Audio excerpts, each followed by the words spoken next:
Jackson Browne is, what I think, one of the great poets on our planet, great singer. He has a song called For a Dancer. In there are words to this effect. He says, just do the steps that you've been shown by everyone you've ever known until the dance becomes your very own, which is what most of us are doing. We're doing the steps that we've been shown by everyone we've ever known, and the dance has become our very own. And later on in the song, he says something to the effect of, into a dancer you have grown from the seeds someone else has thrown. Go on ahead and throw some seeds of your own somewhere between the time you arrive and the time you go home. And then the kicker, it always gets to me when I listen to this song. He said, because in the end, there is one dance you'll do alone. And it's like letting go of this tendency to be a dancer, to be doing the steps that we've been shown by everyone we've ever known, and then it becomes our own. And then we pass it on, and we pass it on. To break that chain, we have to shift our attention off of what we don't want and onto what we do want. And this goes for everything. I was at doing a book tour up in Chicago. I get off the airplane, and a woman picks me up, and she's got a doozy of a cold, like, Snoopy's, as my kids call it, coming out of her nose onto her dress. I mean, and I was in this little Honda with her for 2 days. And so I said to her something to the effect, I can't remember what it was. I know she didn't like it, but I said something to the effect of, oh, it's been 20 years since I've had a cold like that. And she said, oh, that's just what I needed to hear. It's people like you who go around telling us, normal, mortal human beings, that when we have a cold, we should be feeling guilty. She said, I don't appreciate that at all. She said, colds are just things that happen to us. I said, well, I understand that. I said, but I just don't think like you. She said, well, what do you think? I said, well, tell me what you think. You're the one with the cold. She said, well, I think colds are viruses and that they're in the air. And they're going to land on us every once in a while. And when they do, we shouldn't be feeling guilty about it and feeling bad about it, and people like you writing books about it to make us feel worse. I said, look, we're on the same page here. I said, I believe just like you. I think that colds are in the air, and that they're viruses, and that they land on us. She said, well, how come you don't get a cold then? I said, because when they land on me, I talk to them. She said, you talk to viruses? I said, of course. She said, well, what do you say? Well, I say to it, look, you've landed on the wrong immune system. I'm not going to talk about you to anyone. I'm not going to complain about you. I'm not going to give you any attention. And you have no room to flourish on this immune system. You're just not going to do your work here. But there's a lady in Chicago who's waiting for you. Now, you laugh and you think that that's silly, but I'm telling you that when you keep your attention on what you don't want is what will keep manifesting into your life. Addictions have been described as never getting enough of what you don't want or what you despise. So we keep our attention on what we don't want, and what we don't want is what we keep seeking after, and then we despise it. When we put our attention on what we do want, when we shift to a place called unconditional love and begin to view it as something that I don't have to be dependent upon, you can shift right out of it. The currency for attracting what we want into our lives is our thoughts. As you think, so shall you be. Begin to place them on what it is that you want, and you'll start seeing it shift over and over again. And people who are terrific at getting what they want, you start getting inside of their head and say, what do you think like? How are you organized in here? And you know what they always say? I never, ever allow my thoughts on anything that I don't want. And no matter who out there is saying, yes, but you can't do this, yes, but you can't do that, I never allow that kind of energy. I shift away from that energy instantly. That's what separates great masters from ordinary human awareness. I have been talking during this program about a consciousness, an awareness, a level of functioning or living or thinking which involves something that I call spirituality. It isn't restricted in any religious way. It is a divine intelligence, an organizing intelligence that is everywhere at once. Some people call it God. Some people call it soul. Some call it spirit. Back in the times of slavery, there was a young man. His name was John Newton. He was 23 years old. And he had what is called in Japanese, it's called, excuse my Japanese, but it's called satori. I'd love to say that. Satori, S-A-T-O-R-I. And it means instant awakening. The idea that you can create something in your life now. In Zen, they have a proverb that says, when the student is ready, the teachers will appear. So it's just being ready. And so you don't have to go through this long, involved process to get to enlightenment where you get it 5 minutes before you die. Instead, you can have it when you are ready. The Native Americans, they have a word called natohi in the Aleut Indians. Natohi. And it means great seeing. Like I don't see, and boom, there it is. I see. And it's like in a dream when you just have this awakening, this light goes off and you just know. It's intuition, if you will. Intuition has been described as, if prayer is you talking to God, then intuition is God talking to you. It's like hearing that voice, and you know it. And John Newton, this 23-year-old sea captain, had a ship full of human cargo that he was bringing from the west coast of Africa to the New World as slaves. And he had this satori, this awakening. And in this moment of awakening, he realized that what he was doing was horrible and defenseless in terms of his own inner sense of morality. And he wrote down on the envelope the words to a song he called it Grace. I once was lost, and now I'm found. And it was grace that taught my heart to feel. It was grace that brought me home. He shifted away from his material world and his being a warrior to being a spiritual being in an instant, which is available to every single one of us. And he wrote these enduring lines. And I have asked my beautiful 16-year-old daughter, one of 6 beautiful daughters that I have. Her name is Sky, and she's just 16 years of age. And she really, in my heart, I've often said to my wife that Sky is just about one of the nicest human beings I've ever known. The fact that she's my daughter, I know may sound like it's prejudiced, but this is a person who comes every night and says, I love you, to not only my wife and to myself, but all of her brothers and sisters, who is kind beyond anything I could ever imagine. And from the time that she was a baby, just this high, she always knew what she wanted. She knew. She didn't believe, she knew. I'm going to be a singer. And I'd say, well, Sky, you've got to study this. She says, no, I'm going to be a singer. And she would never hear of anything to the contrary. And if we were walking through a mall and someone would say, and she'd be 2 years old, up to my knees, and someone would say something to her, she would just sing a song for them. And she'll do it at any time. She had that knowing. She really, really, really, really, with passion, has always known it. And sings all the time and lightens up our house and my life and my wife's life in just the most magnificent of ways. And I asked her if she would please come tonight and sing this song for this program, to close it with as beautiful a rendition of Amazing Grace. And listen to the words. It isn't just my pride in my little girl singing.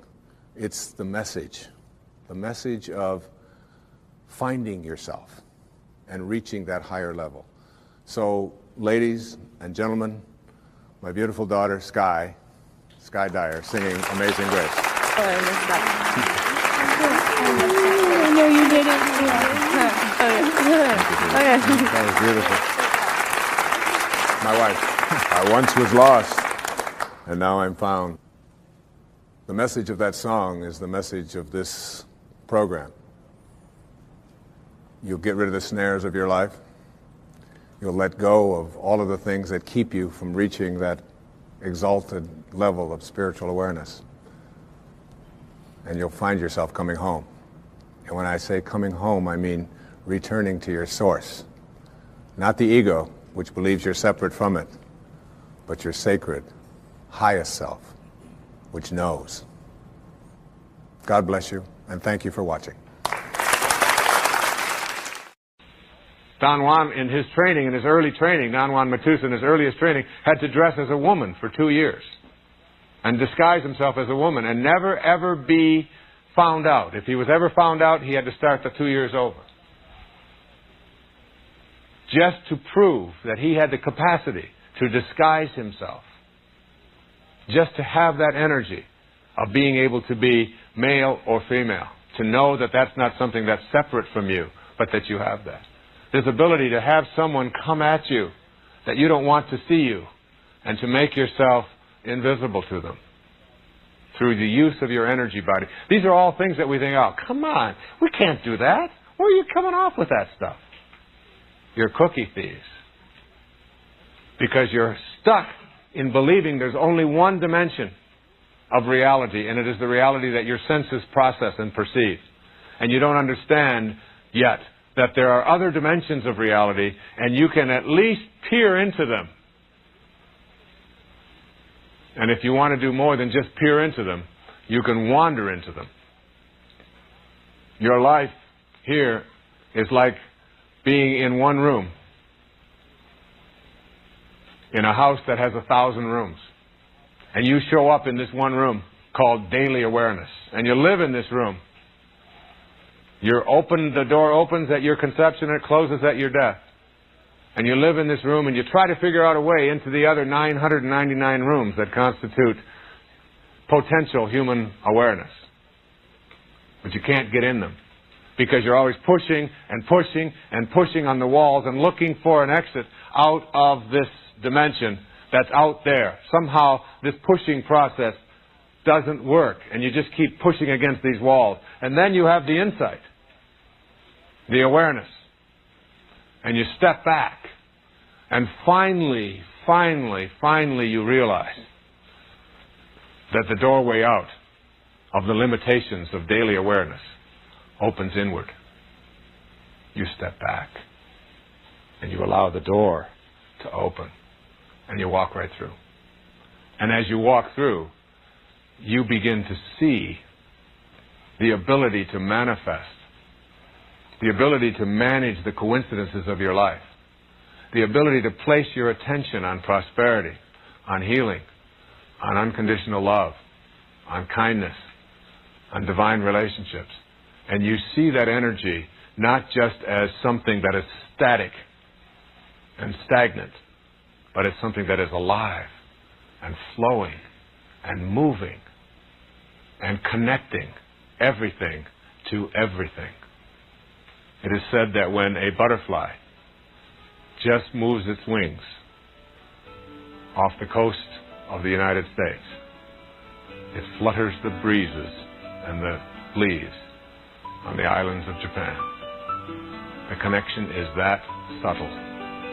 There is nothing that separates you from that divine source except your belief that you are separate from it. And the affirmation for this is, I express the energy of unconditional love to all people and all things in my life. Connect to your divinity with unconditional love. The emphasis is on the un.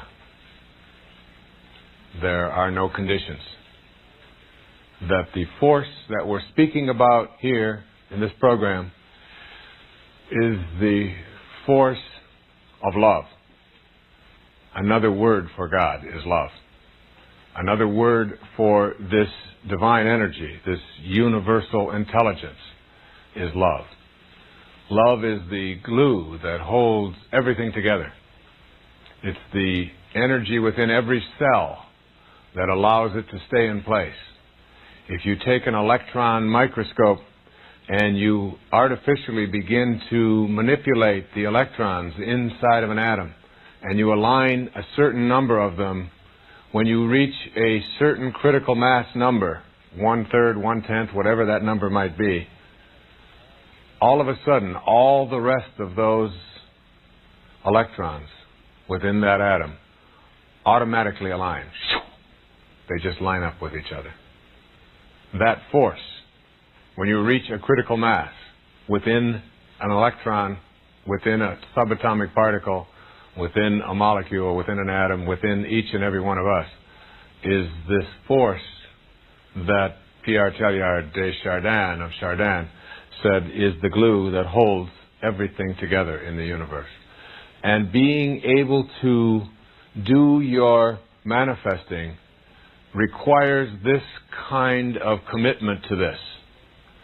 I think the most beautiful passage in the entire New Testament is Corinthians 13. I'd like to share it with you.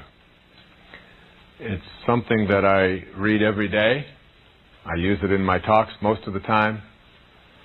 And it really is reflective of how important this principle is. It says these words, "If I speak in the tongues of men and of angels, but have not love, I am only a resounding gong or a clanging cymbal. If I have the gift of prophecy and I can fathom all mysteries and all knowledge, and if I have a faith that can move mountains, but have not love, I am nothing. If I give all I possess to the poor and surrender my body to the flames, but have not love, I gain nothing. Love is patient. Love is kind. It does not envy. It does not boast. It is not proud. It is not rude. It is not self-seeking. It is not easily angered. It keeps no record of wrong. Love does not delight in evil, but rejoices with the truth. It always protects, always trusts, always hopes, always perseveres. Love never fails. But where there are prophecies, they will cease. Where there are tongues, they will be stilled. Where there is knowledge, it will pass away. For we know in part, and we prophesy in part. But when perfection comes, the imperfect disappears. When I was a child, I talked like a child. I thought like a child. I reasoned like a child. When I became a man, I put childish ways behind me. Now we see but a poor reflection as in a mirror. Then we shall see face to face.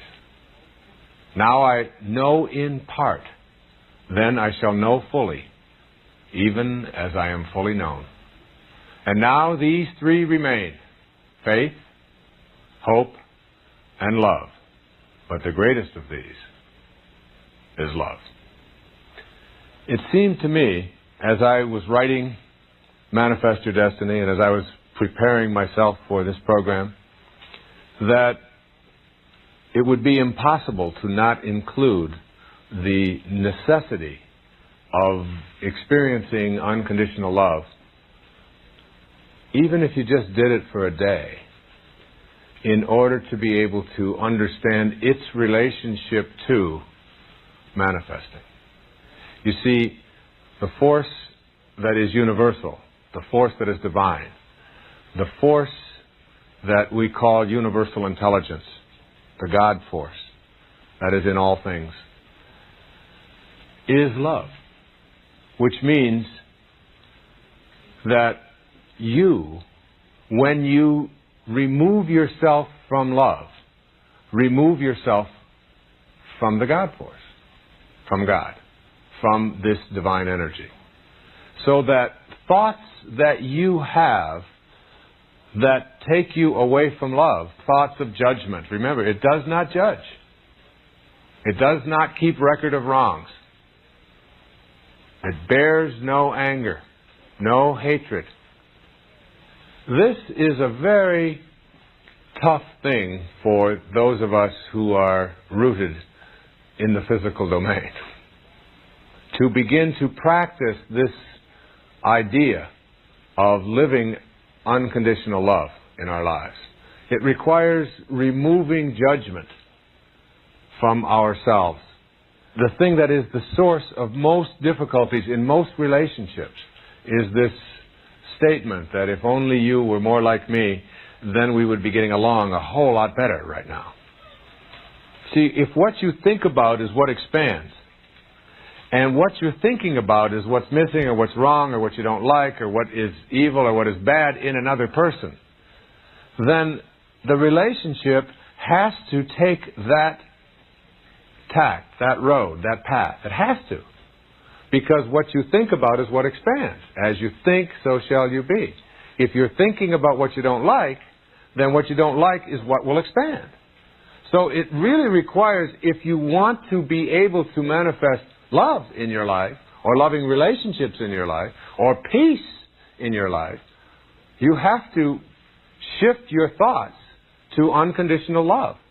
Even when people are behaving in ways toward us that we find offensive.